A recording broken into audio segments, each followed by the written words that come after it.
Welcome to Firefighting in Canada This Week.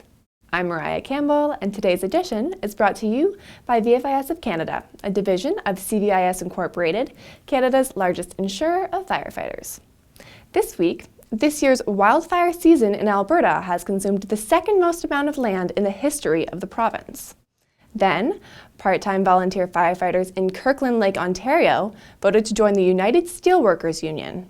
And in Firefighting in Canada, the podcast, this edition sponsored by AJ Stone, host Tom DeSorcy discusses the nozzle-forward hose management system with Brian Pods, Indianapolis firefighter and technical marketing manager for Task Force Tips. October 31st marked the end of the 2019 Canadian wildfire season, and fires in Alberta have burned almost 900,000 hectares of land.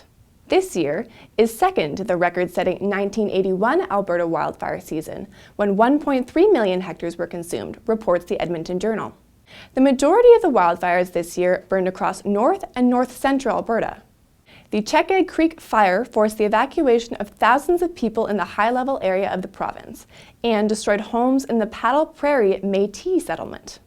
Data from Alberta Wildfire shows 5 of our 10 largest wildfires have occurred in the past decade. This year could be an indicator of future wildfire seasons and a possible new reality for the province, wildfire researcher Michael Flanagan told the Edmonton Journal. Last week, part-time firefighters in the Kirkland Lake Volunteer Fire Brigade in Ontario voted to join the United Steelworkers Union, a union that represents people working in a variety of sectors. A statement released by the brigade says the Kirkland Lake firefighters are seeking respect and a voice in addressing their working conditions and other issues with the fire service. The firefighters are unsatisfied with their allocation of payment, states a news release published by the United Steelworkers Union. The town allots a fixed sum of funding to pay the part-time firefighters regardless of the number of calls or the volume and nature of work. Kirkland Lake Mayor Pat Keeley has since released a statement saying that unionization is becoming increasingly common among volunteer firefighters in Ontario, and that the city is interested in working with the union to find an arrangement that benefits all parties involved.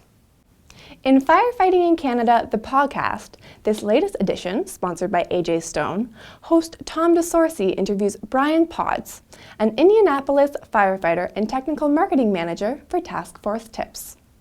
Together, they discuss a hose line management program called the Nozzle Forward, a system developed by Seattle firefighter Aaron Fields that is now being taught across North America. The Nozzle Forward is a class for engine company crews that teach best practices for handling the hose and promotes aggressive, informed firefighting.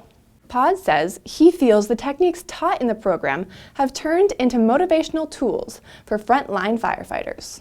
It's really helped firefighters get more charged up and passionate about the cause. And I think it reminded us all why in the first place we wanted to join, and that's to save lives and protect property the best way possible.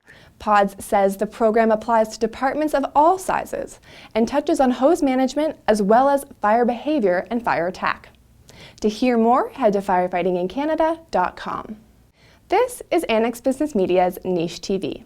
Thanks again to VFIS of Canada, a division of CVIS Incorporated, Canada's largest insurer of firefighters. Stay tuned for our next episode on Friday, November 8th.